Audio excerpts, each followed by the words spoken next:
Hi hello ನಮಸ್ತೆ ಮಮತಾಸ್ ಕಿಚನ್ಗೆ ಎಲ್ಲರಿಗೂ ಸ್ವಾಗತ. ಇವತ್ತಿನ ಸ್ಪೆಷಲ್ ಒಂದು ಹೆಸರುಬೇಳೆ ಕ್ಷೀರ. ಅದು ಹೇಗೆ ಮಾಡೋದು ನೋಡಿಕೊಳ್ಳೋಣ. ಅದಕ್ಕೆ ಬೇಕಾದಂಥ ಇಂಗ್ರೀಡಿಯೆಂಟ್: ಹೆಸರುಬೇಳೆ 1 ಕಪ್, ಅಂಥದ್ದೇ ಕಪ್ಪಲ್ಲಿ 1 ಕಪ್ ಬೆಲ್ಲ ತುರಿ, ಸ್ವಲ್ಪ ತೆಂಗಿನಕಾಯಿ ತುರಿ, ಹಾಗೂ 1/4 ಕಪ್ ರವೆ, ಒಂದು 7-8 ಸ್ಪೂನ್ ತುಪ್ಪ, ಸ್ವಲ್ಪ ಗೋಡಂಬಿ ದ್ರಾಕ್ಷಿ. ಮೊದಲಿಗೆ ಹೆಸರುಬೇಳೆಯನ್ನು ಹುರಿದುಕೊಳ್ಳೋಣ ಬನ್ನಿ. ಒಲೆ ಮೇಲೆ ಒಂದು ಬಾಣಲೆ ಇಟ್ಟಿದ್ದೇನೆ. ಬಾಣಲೆ ಬಿಸಿಯಾದಾಗ ಹೆಸರುಬೇಳೆಯನ್ನು ಹಾಕಿಕೊಳ್ತಾ ಇದ್ದೇನೆ. ಇದನಿಗೆ ತುಳಿಲಿಲ್ಲ, ಹುರಿದ ಮೇಲೆ ತುಳ್ಕೊಳ್ಬೋದು. ಚೆನ್ನಾಗಿ ಫ್ರೈ ಆಗಬೇಕಿದು. ಉರಿ ಸಣ್ಣಗೆ ಇಟ್ಟು, ದೊಡ್ಡ ಉರಿಯಲ್ಲಿ ಬೇಡ, ಕರ್ಚಿಕೊಳ್ಬೋದು. ಸಣ್ಣ ಉರಿಯಲ್ಲಿ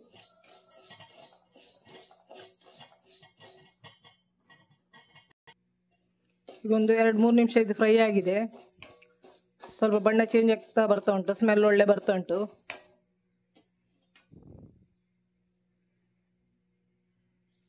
ಸ್ವಲ್ಪ ಬಣ್ಣ ಚೇಂಜ್ ಆಗಬೇಕು. ಬಣ್ಣ ಚೇಂಜ್ ಆಗೋವರೆಗೆ ಹುರಿದುಕೊಂಡ್ರೆ ಸಾಕು.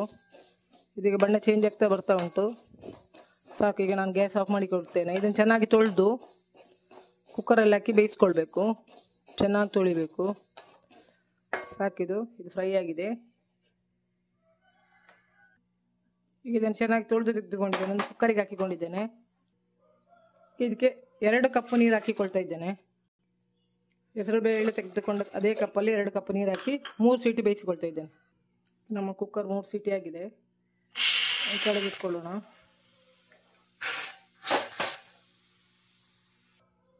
ಒಲೆ ಮೇಲೆ ಒಂದು ಬಾಣಲೆ ಇಟ್ಕೊಂಡಿದ್ದೇನೆ. ಅದಕ್ಕೊಂದು 2 ಸ್ಪೂನ್ ತುಪ್ಪ ಹಾಕಿಕೊಳ್ತಾ ಇದ್ದೇನೆ.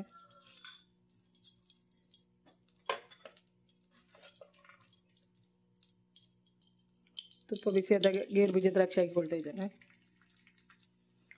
ಸ್ವಲ್ಪ ಫ್ರೈ ಮಾಡಿ ತೆಗೆದುಕೊಳ್ಳೋಣ. ತುಂಬ ಫ್ರೈ ಆಗೋದು ಬೇಡ, ಅದ ಫ್ರೈ ಆದರೆ ಸಾಕು.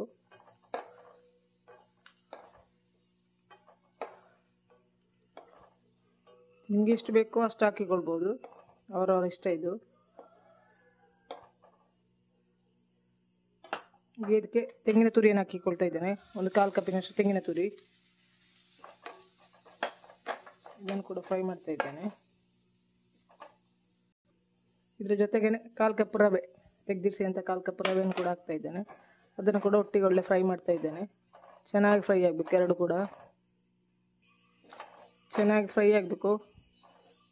ತೆಂಗಿನಕಾಯಿ ಮತ್ತು ಇದ್ರದ್ದು ಒಳ್ಳೆ ಸ್ಮೆಲ್ ಬರಬೇಕು, ಅಲ್ಲಿವರೆಗೆ ಫ್ರೈ ಮಾಡಿ. ಸ್ವಲ್ಪ ಬಣ್ಣ ಚೇಂಜ್ ಆಗೋವರೆಗೆ ಫ್ರೈ ಮಾಡ್ತಾನೆ ಇರಬೇಕು, ಕೈ ಆಡಿಸ್ತಾ ಇರಬೇಕು, ಇಲ್ಲಾಂದರೆ ಖರ್ಚು ಹೋಗ್ಬೋದು. ಈಗ ತೆಂಗಿನಕಾಯಿ ಚೆನ್ನಾಗಿ ಫ್ರೈ ಆಗಿದೆ. ಈಗ ನಾವು ಬೇಯಿಸಿಟ್ಟಂತಹ ಪಚ್ಚೆ ಹೆಸರುಬೇಳೆ ಕೂಡ ಇದಕ್ಕೆ ಹಾಕಿಕೊಳ್ಳೋಣ. ಒಳ್ಳೆ ಬೆಂದಿದೆ. ನನ್ನ ಕುಕ್ಕರಲ್ಲಿ 3 ಸೀಟಿಗೆ ಒಳ್ಳೆ ಬೆಂದಿದೆ. ನಿಮ್ಮ ಕುಕ್ಕರ್ನ ಎಷ್ಟು ಸೀಟಿಗೆ ಬೇಯ್ತದೆ ಹೇಳಿ ನೋಡಿಕೊಂಡು ಇಟ್ಕೊಳ್ಬೇಕು. ಈ ರೀತಿಯಾಗಿ ಬರಬೇಕು. ಈಗ ಇದಕ್ಕೆ 2 ಸ್ಪೂನ್ ತುಪ್ಪವನ್ನು ಹಾಕಿಕೊಳ್ತಾ ಇದ್ದೇನೆ. ಹಾಕಿ ಚೆನ್ನಾಗಿ ಮಿಕ್ಸ್ ಮಾಡಬೇಕು. ಚೆನ್ನಾಗಿ ಮಿಕ್ಸ್ ಮಾಡಬೇಕು. ಹೆಸರುಬೇಳೆದ ಹಸಿ ವಾಸನೆ ಎಲ್ಲ ಹೋಗಬೇಕು. ಸ್ವಲ್ಪ ಒಳ್ಳೆ ತುಪ್ಪದ ಸ್ಮೆಲ್ ಬರಬೇಕು, ಅಲ್ಲಿವರೆಗೆ ಚೆನ್ನಾಗಿ ಫ್ರೈ ಮಾಡ್ತಾ ಇಡಿ. ಕೈ ಆಡಿಸ್ಬೇಕು. ಈಗ ನೋಡಿ, ಈ ಅದಕ್ಕೆ ಬಂದಿದೆ ಇದು. ಈಗ ಇದಕ್ಕೆ ನಾವು ತೆಗೆದಿಟ್ಟಂಥ ಬೆಲ್ಲ ಹಾಕಿಕೊಳ್ಳೋಣ. ಬೆಲ್ಲದಲ್ಲಿ ಉಪ್ಪಿನಂಶ ಇಲ್ಲದಿದ್ದರೆ 1 ಚಿಟಿಕೆ ಉಪ್ಪು ಕೂಡ ಹಾಕಿಕೊಳ್ಬೇಕು. ಇದರಲ್ಲಿ ಬೆಲ್ಲದಲ್ಲಿ ಉಪ್ಪಿನಂಶ ಇದೆ, ಅದ ಕಾರಣ ನಾನು ಹಾಕೋದಿಲ್ಲ.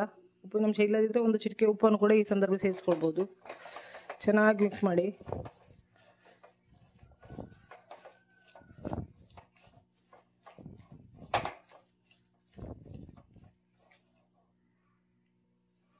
ನೋಡಿ, ಬೆಲ್ಲ ಎಲ್ಲ ಕರಗಿದೆ. ನಿಮಗೆ ಸ್ವೀಟ್ ಕಮ್ಮಿ ಅಂದರೆ ಹಾಕಿಕೊಳ್ಬೋದು. ಇದು ಅದ ಸ್ವೀಟ್ ಇದೆ, ತುಂಬ ಜೋರಾಗಿಲ್ಲ. ಬೇಕಿದ್ರೆ ಸ್ವಲ್ಪ ಸಕ್ಕರೆಯನ್ನು ಕೂಡ ಸೇರಿಸ್ಕೊಳ್ಬೋದು, ಟೇಸ್ಟ್ ಇನ್ನೂ ಕೂಡ ಜಾಸ್ತಿ ಆಗ್ತದೆ. ಬೆಲ್ಲ ಎಲ್ಲ ಕರಗಿ ಬಂದಿದೆ, ಚೆನ್ನಾಗಿ ಬಂದಿದೆ ನೋಡಿ.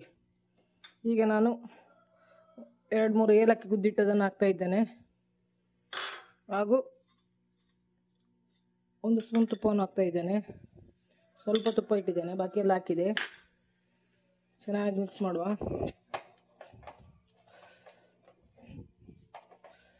ನಮ್ಮ ಕ್ಷೀರ ಚೆನ್ನಾಗಿ ಬಂದಿದೆ.